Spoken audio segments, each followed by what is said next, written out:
Welcome back to this week's episode of Be Bolder. This week, I am so excited because I am joined by a longtime friend. I hate to admit how long we've been out of college for now. It makes me feel old, but I know. I am joined by Peter Burakowski, who I went to undergrad with, and I just think is a simply fabulous human who's got a wonderful, wild, and very cool story, and who I, whether he knows this or not, owe a lot of my career and life and friendships to. So make him feel super uncomfortable here in a hot minute, but we're gonna go ahead and, Peter, I'm gonna turn the mic over to you for a second. Tell us about you, where you're from, and what's important in your life right now. Cool. Well, thanks for having me on the podcast. It's a lot of fun. And so I mean, it's hard to believe that we met 21 years ago, at our freshman years of Canisius College. And that seems like it both seems like forever ago and not that long at the same time. But so yeah, I grew up here in Western New York in Orchard Park, and I'm a Hamburg guy now. And when I graduated from Canisius, I really wanted to combine two things that I was passionate about. One was I'd been a business student at Canisius, and the other one was music and playing in bands and stuff like that. I thought, what a perfect combination that would be to, do a job, something related to the music industry. And so first job out of college was working at Righteous Babe Records, Anita Franco, the songwriter for Buffalo's record label. And I was there for a year and a half. And, I also did a little bit of work for Epic and Columbia Records, leading their street team in Buffalo. And both of those roles, it was kind of like one half step above being an intern in terms of responsibility level and stuff. Sure. But it was something that I'm really glad I gave a try to, because as it turned out, what I found out of that is that for me, those were two worlds I wanted to keep separate. That I learned out of that I wanted to do music for fun and do work for work. And because for me, like whenever I was promoting an artist across any of those labels I mentioned, who I loved their music and also really liked them as a person, it was a ton of fun. If you had to promote an artist that you were less enthusiastic about the music and maybe they weren't the friendliest people all the time, then it was less fun, and I also so I went from a kind of cool sounding industry though of music to the polar opposite in coolness industry, where I went from there to working at the Talking Phone Book, which now is Local Edge, but so this is phone books. And at this point in the early 2000s, it's this is 2006, I already was not using a phone book myself, but what was interesting is that I was there for 1 year and I oversaw marketing for their Texas phone books out of Buffalo. But I learned so much about the basics of being a marketer, of how to write copy, how to do analysis of audiences and SWOT analysis, all that kind of stuff, and billboards, radio spots, TV commercials and stuff. So the 1 year I spent working on a really boring product gave me some basics of stuff that would be useful in other aspects of my career doing more fun stuff. So my next job after that was much cooler. I headed up marketing and communications for the Buffalo History Museum for a few years. And I'm a history buff. And so it was just a neat thing to be able to be around all these artifacts and stories of Buffalo's history and drive users there. And then I had an opportunity to go from there to visit Buffalo Niagara, the Convention Visitors Bureau for Western New York, where I was part of the marketing team there. And so I was responsible for taking travel writers around town, and getting them to write stories about, tourism stories about Buffalo. I was the editor of the visitor guide for Buffalo for a couple of years, which was fun, and was involved in their social media at that point. And then in the midst of all this, the most important thing that happened to me, well, way back when I was working at Righteous Babe Records, was that I met my now wife, Kara. And funny part about this, we met at a bar on Elmwood Avenue that's now defunct and got swallowed up by another venue. It was called Faraday's, and oh yeah, yeah, and so it's now part of the part of Elmwood that is Thin Men Brewery, right? And like, okay, and we met through some mutual friends that I knew from Canisius that knew one of Kara's friends, and got to talking. And as I said, what kind of music are you into? And one of the songwriters that was her favorite was Ani DeFranco. no, And I'm like, well, I mean, I work for her, I mean, like, and then we started dating. So this is way back then, but we dated and then got married while I was working at the History Museum. Then went to visit Buffalo Niagara, and while I was there, our son George was born, and then when George was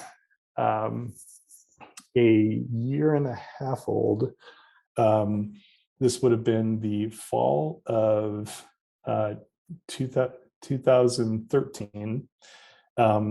I had to go down to a conference in Huntsville, Alabama, and it was a social media for tourism conference that I was going down to on behalf of Visit Buffalo Niagara. And so I go down to it, and as you might imagine, like there aren't exactly direct flights from Buffalo to Huntsville, Alabama, right? No. So like you have to take a couple transfers. So I had to get up super early in the morning for a flight that left at like 6 something maybe, or 7, I don't know what it was, and then take a couple transfers. So by the time I get to Huntsville, it's like 1 o'clock Central Time for a 3 o'clock conference that started.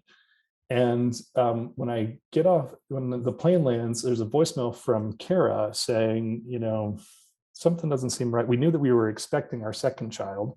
She's several weeks into pregnancy, and said, something doesn't seem right. I need to go to the OB. And so she was going, and I'm trying to reach her because I'm just concerned for her health, right. her baby's health, And so, but I can't get a hold of her because she's in the doctor's office. So I take a cab from there to the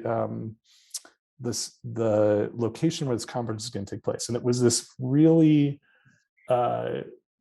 really interesting setup that they have there. It was like combination conference hotel plus business park plus shopping plaza, like all together, Really like a church. I feel like that's very yeah. You throw in a couple of things like that, right? Sports fields, I mean, whatever. You just did hodgepodge, right? And so, but anyways, so I get there, and so now it's like 2 o'clock, and the conference is going to start at 3.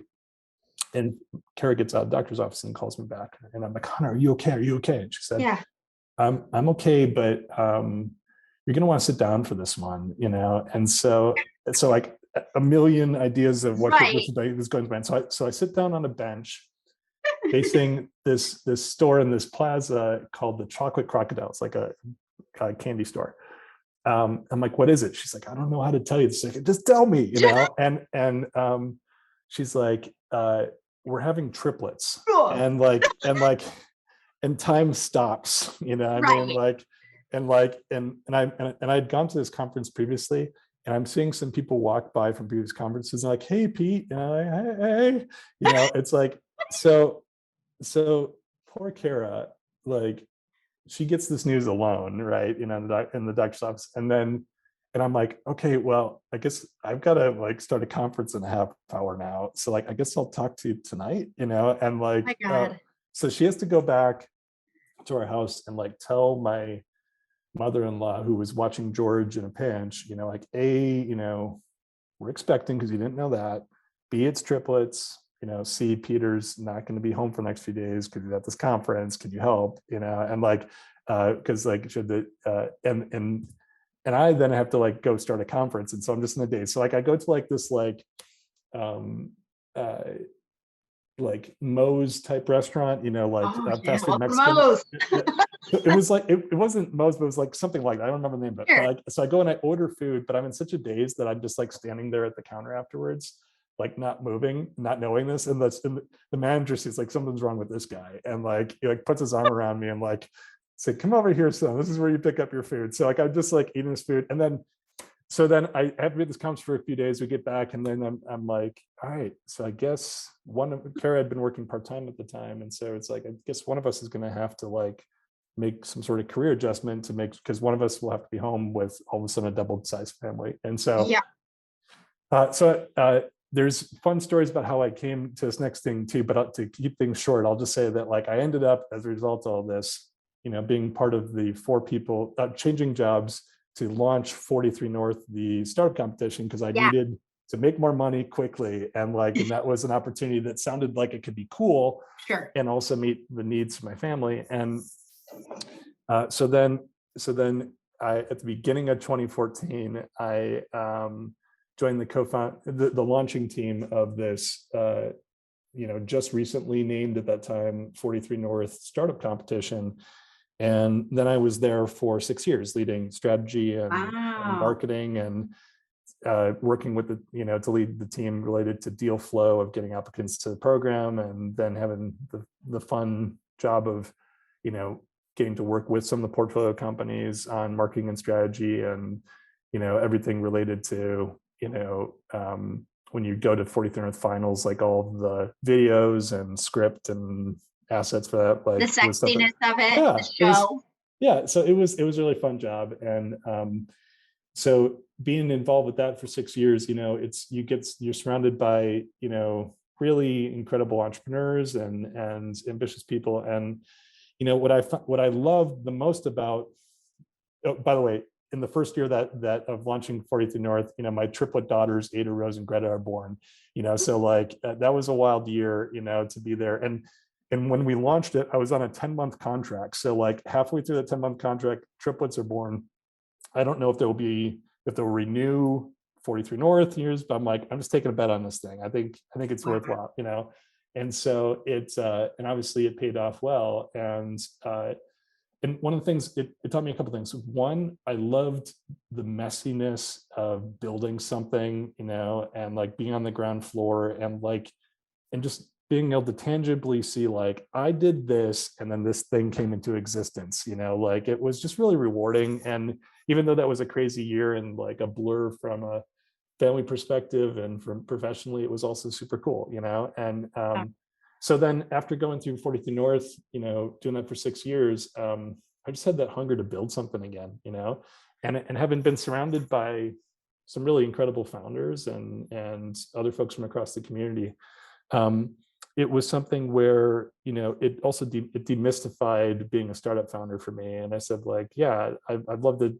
try my hand at this too. And so I, in the process, had a chance, I'd met a couple years prior, Mike Manier and Emily Manier, who live in Hamburg. Our kids went to the same nursery school, of all things. And we had lunch, and talked about startup scene a couple times previously.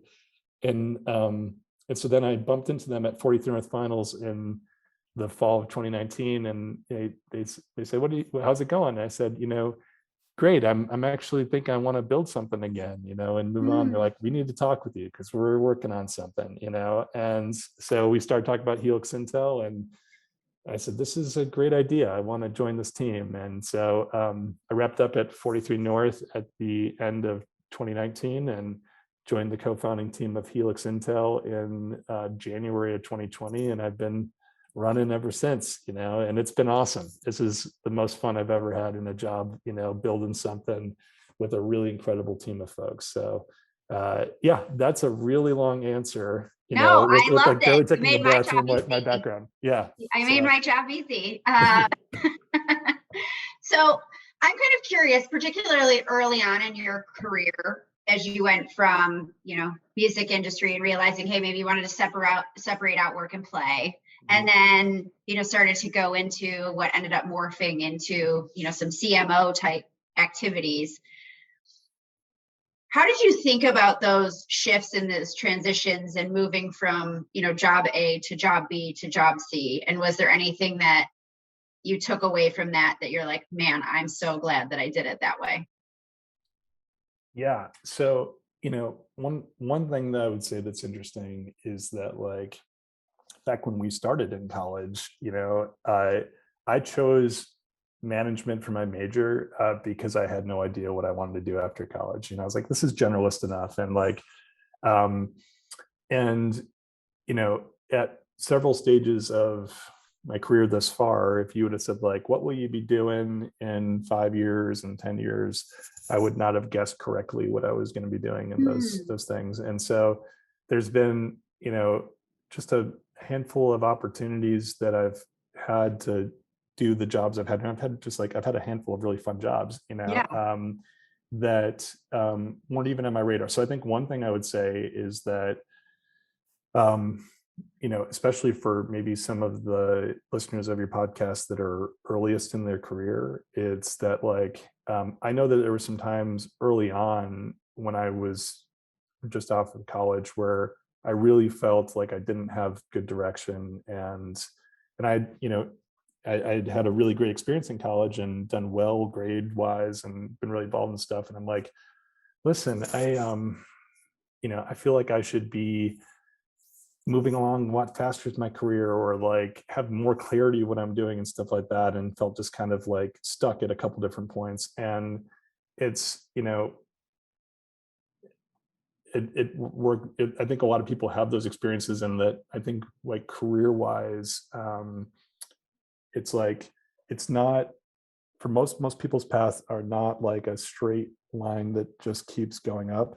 I think a lot of, if you really were to zoom in on those lines, even the folks that seem like they've had successful careers, you zoom in closer and you see this, like a sine wave that goes on it. And there's a couple things I will say about this is a really broad stroke thing, but like the best mentors that I've had always keep coming back to this subject, that like the people that are happiest and grow the most and have the most success are the ones that are always in a state of trying to learn things, like, and learn something and put themselves in situations where learning something new. And I could talk a lot about that, but like there's this band that I like called Nada Surf, and they have this one song, and the chorus is kind of simple, but it's like it goes like, live and learn and forget, live and learn again. And so one of the things I would say is like, so I combine two ideas here. One is that like always to be trying to put yourself in situations where you're learning a new task or growing some way, but also not beating yourself up when you've learned something and you still mess that thing up again. Because like, I think that's the thing that like, I think is like a very human experience where like, it's like, I've learned that I should do it this way, and I do it a few times that way. And then maybe I kind of like get off track with a little bit and mess something up again. It's like, why do I keep making that mistake? Because that's human. And I think this goes into this, as long as like, and so there's a little bit of forgiveness when you don't get things exactly right, and also still try to learn more and grow more. And so there's one other thing tied into our college experience that kind of goes across this timeline here that we're sharing is that so at graduation, I'd done the commencement speech, and I did it based on the movie The Karate Kid, and about like balance and stuff like this, because it's like my favorite childhood movie. And I thought it was really clever at the time, but it probably was like not nearly as clever as I thought. But like, but what was neat is that the guy who did a graduation speech at the same ceremony was a guy named Faye Vincent, who was a former commissioner of Major League Baseball, and really interesting backstory and stuff.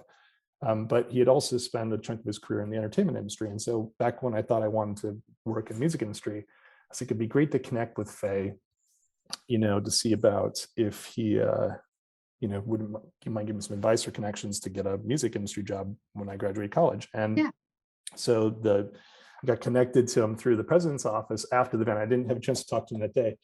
And then Faye said, yeah, I'd be happy to talk with you. And he, so we got to talk. I said, Faye, I really liked your speech, because his speech was about failure and coming back from it, kind of in the same sort of living learning that I was just saying about.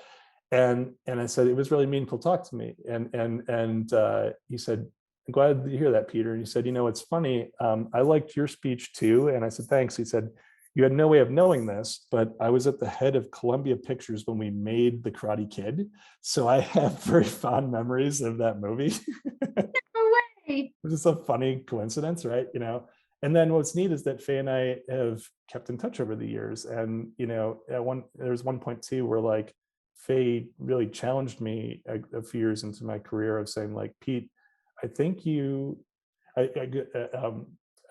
I would have thought maybe you would have been a little bit further along in your career right now had you taken more risks. It seems like you've taken some safer paths. And it was kind of stinging a little bit, but also helps guide me to be a little bit more mindful of what risk is, and it's just perception. Sure. But another thing in all this is that we talked one of the times when I had a chance to speak with him, about how to be a better leader, and he said he brought up that learning thing. He's like, surround yourself with folks that you can learn from, that are better than you in different ways, have more experience that you can learn from. And he said, and he also loves reading biographies of great people from across history, and try to learn things from them. And at the time, he had just finished reading this large biography of Ulysses S. Grant, and it's 1,000 pages. I happen to be reading it right now, and I'm like 650 pages into it. Oh man. It's actually a great read. But at the time I had not yet read it, and he had finished it. And he said like a particular story stuck out for him. And that was that, when Grant actually had a really interesting history as a military leader, where he had a lot of failures, and Yeah. he had a lot of failure in the business world, and then eventually had this huge growth, and became the hero of Civil War. But he early on as a officer had this case where one night he had to attack his enemy the next morning, but he had to cross the river to do it. And he was up all night fretting about it, worrying about it. What about this? What about that? In the morning, he finally gets the troops. They go across the river, only to find the other officer on the opposing side had retreated. And at that moment, he realized the psychology of this, that like that guy was just as afraid as he was, and Right. like, and so from that point forward, he had a tilt towards being on the offensive of stuff, and also to really recognize that like, yeah, this is scary for me, but it's scary for everybody, And I think, stuff like that, like little things like that, little stories stick with me, and it resonate with me in the sense where like, for anyone that's going any type of entrepreneurial path, whether it's, Main Street business or it's a high growth startup kind of thing, yeah, hopefully you've got some degree of skills and smarts that bring to the table and stuff. But a big part of it is betting big on yourself, even though that sounds kind of cheesy. Like, I mean, like the biggest differentiator that I would see from like when I was at 43 North, seeing folks come through, it's like there were a lot of really brilliant people, but they also had that big on themselves, and a perception of risk that said like, I will take this chance, and I'm not. It's not that they're unafraid. And I say this to my kids all the time, like, bravery is not the absence of fear. It's like having fear and then doing something anyways that you think is right, and so I think that's what I would, and I've definitely felt that as a co-founding team member for HELIXintel, that like, you have, it's like I could more academically understand this before I became a co-founder of a startup myself, that like there's ups and downs in being an entrepreneur. But like when you have in the course of a single day, like some real bummer piece of news and then some ridiculously good piece of news happen that same day. And like that happens like all the Every time. day. Yeah. It's like, then you viscerally feel it, and like, but what I'm thankful for is that like, is some of that perspective of this with the zoom in of the sine curve within I was just mentioning. I think that applies to companies too. It's that like, I think I'm really thankful to be around this team that I've got to be able to be with folks that, can be even keeled, not get overly excited about the victories, not get overly bummed out about things that like don't go perfectly on any given day, and stay the course. And I think that's what you hope for in a startup team. I mean, folks that, I used to always say this, and I believe it more than ever, that like when you look at a startup founder, a co-founding team, it's like you want folks that ideally have some expertise and and connections and experience and have had some bumps and bruises and stuff. But there's also that bit of someone who both knows when to stay the course when other people would, get, scared away by it, and also knows when to take in information and make little tweaks and adjustments along the way, and in some cases for startups, take a more robust pivot, on something, and recognize that's what's right. So it's been a fun experience so far to be a part of this, co-founding team. And it's also, of course, it's exciting to be a part of something that's growing, and so for us, we've been, real briefly for folks that are listening to the podcast that are not familiar yet with HELIXintel, the startup that I'm referring to, that I'm a part of. Basically what we've done is we've built a free platform for small businesses to keep track of their equipment, and make sure that it's running properly, and also to keep track of all the supply inventory that helps them run their place. And then what we do is we also then connect them to, authorized service providers to keep track of all their equipment and keep it running smoothly.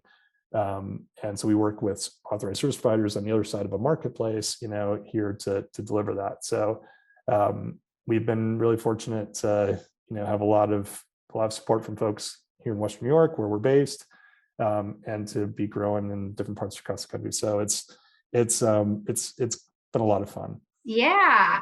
So one of my favorite, I remember when you and I sat down in 2016. So for those of you who don't know, Peter, I actually credit with connecting me with Launch New York, which I eventually became the chief investment officer of, and was one of my favorite roles that I've had in my career so far. So I'm super grateful for that. And more importantly, connected me with some of the people that I consider some of my very best friends, Danielle and Alex and lots of other folks. And so I'm extremely grateful for that. So I should say that to you, because that's incredibly important to me.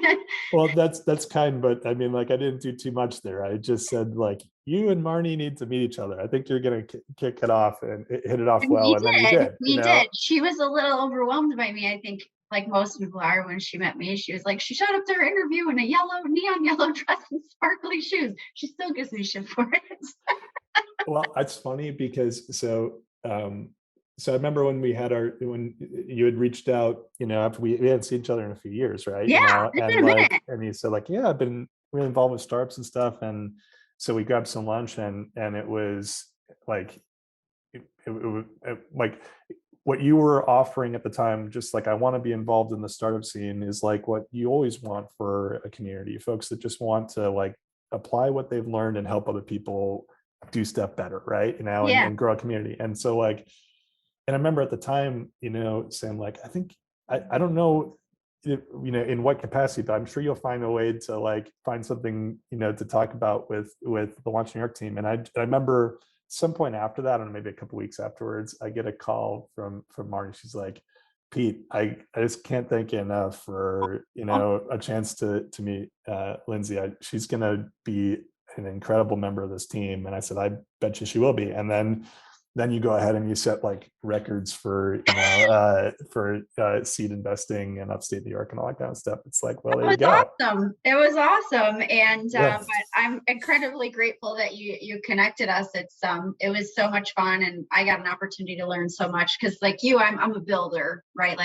That's actually where I'm happiest. You put me in a situation and you give me some tools, and I've got to sort of arrange them and put them together and turn it into a thing, and that was a very interesting time to come into that environment and start building and running. So it was wild. But the reason I bring that up is because I remember sitting down at that lunch, and it stuck with me even to this day, where I was like, so tell me what's going on in your life. And you're like, well, I have triplets. And I was like, oh, and you're like, and a son. And I was like, oh, and you're like, oh, and I am 2 years into my role at 43 North. And, I just jumped over to 43 North right before my triplets were born.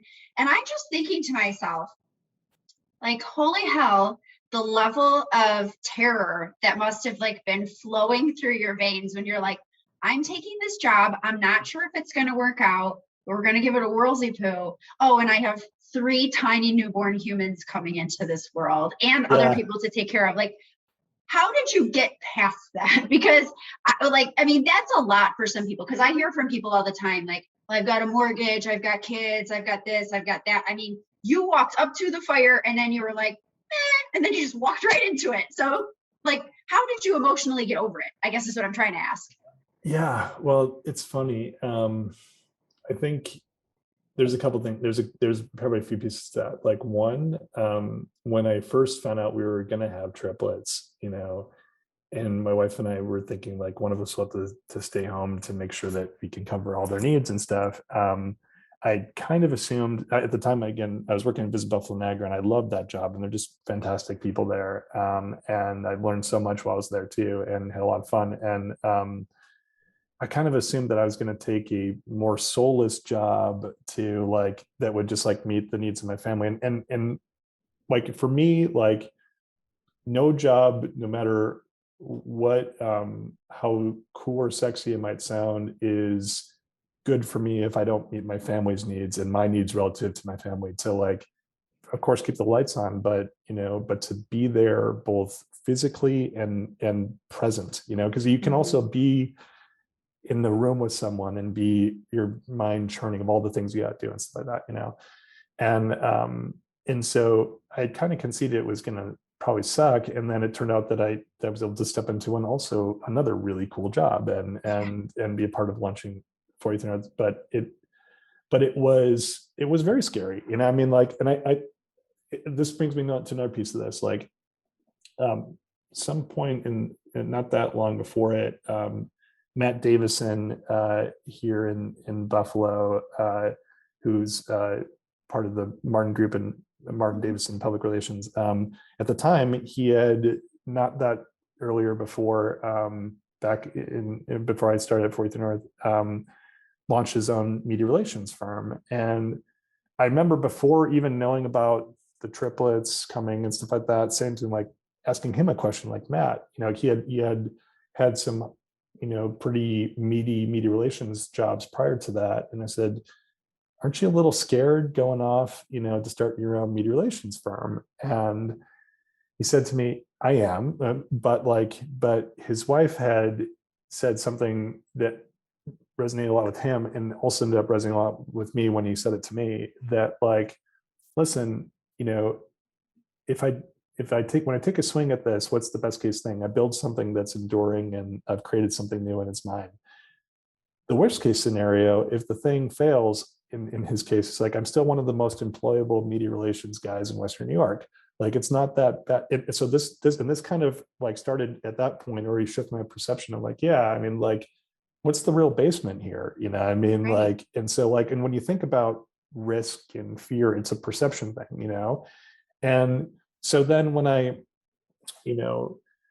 was considering what I would do next and talking about whether I would be joining the 40th North team to get off the ground, I asked a lot of people about what they thought about him. And Dottie Gallagher Cohen, who had been the head of Visit Buffalo Niagara, that I was there when I was, from pretty much all the time I was there, and who had just moved on to lead the partnership. I asked her about it and she said, Pete, listen, I think like, I think there's a lot of folks that want this to succeed here in Western New York. And I wouldn't work because I was saying, like, I'm a little worried about this being a 10-month contract with triplets on the way. Like, what do I do about this? She's like, I believe that if you guys pour yourself into this, that you'll be okay, And so I still had fear about it, and like, but I jumped into it at that point. And once I did, I was like, I'm going to pour everything I can into this to give it the best chance of succeeding, because it meant something to me from the building something perspective. It meant something for me for the community perspective. And also it, in a huge way, meant something like, I want this thing to exist so I can also keep working and have a job, at the end of this, for the, pay for a doubled family kind of thing. So sure, it was scary, and like, and I didn't do it, without a lot of thought and stuff like that. But I would also say this, like, if I didn't have triplets on the way and stuff like that, I may have coasted longer and not taken a job like that.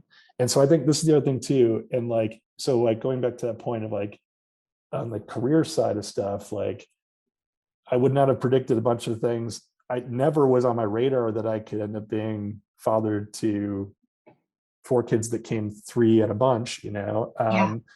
And so it forced me to make a decision and to act more quickly. And like, and I'm glad that I think, you know, and it worked out well. And I think, and so the other thing I would say about that is that when it came time after going through being at 43 North for 6 years, and I wanted to be a part of building something again, I could honestly say to myself, like, yeah, you've been through this before. And like, even if things don't work out, like you'll be fine, you know. And Right. like, and this is the thing I love whenever I have a chance to talk with folks that are early in their career or even students, because like I wish I had a little bit more I wish I had a different perspective on this when I was younger about risk, about, you know, the basement's not as bad as you think it is if you fail, you know, in many cases, you know. I mean, and not to say that, you know, you should be entirely reckless with your decisions, but like, Right.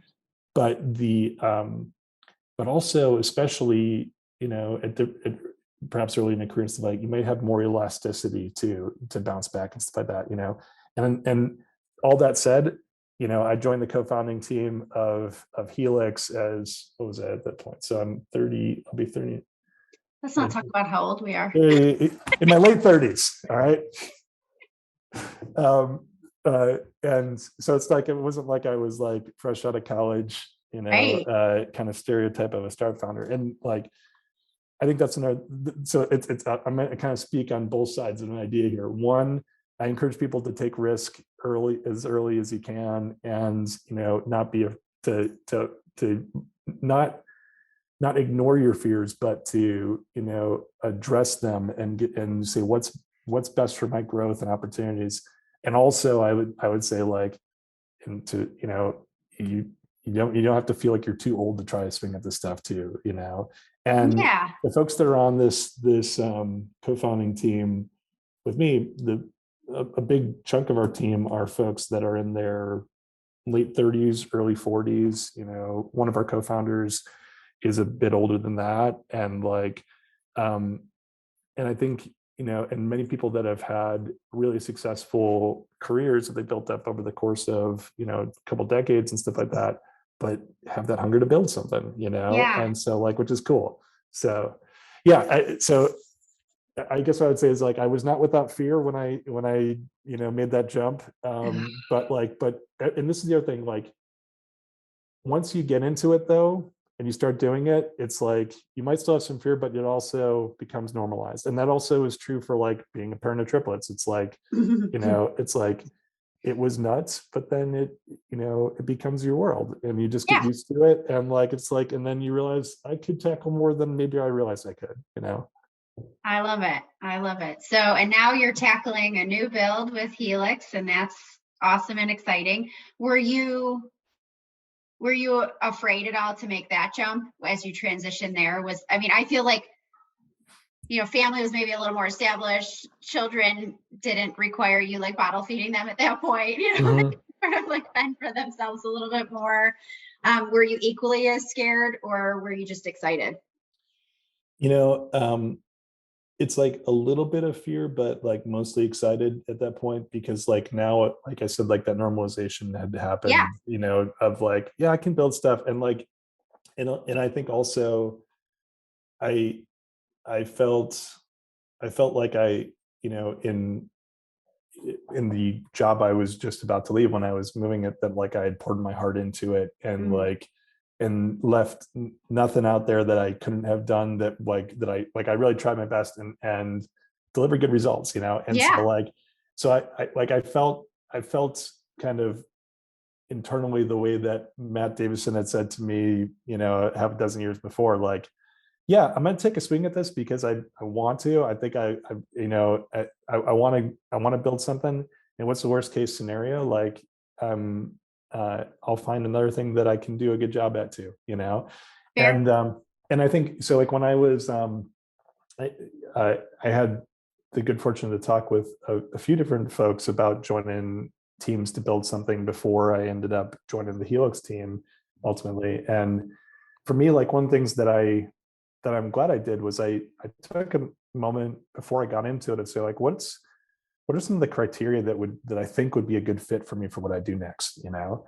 And there was a few kind of buckets that came to. It's like, you know, one kind of obvious one is like meet my family's needs, you know, again, the idea not just of like keep the lights on, but like be there for my family and be Mm-hmm. like a real, you know, active dad and husband and, you know, and stuff like that. So like, that's one part.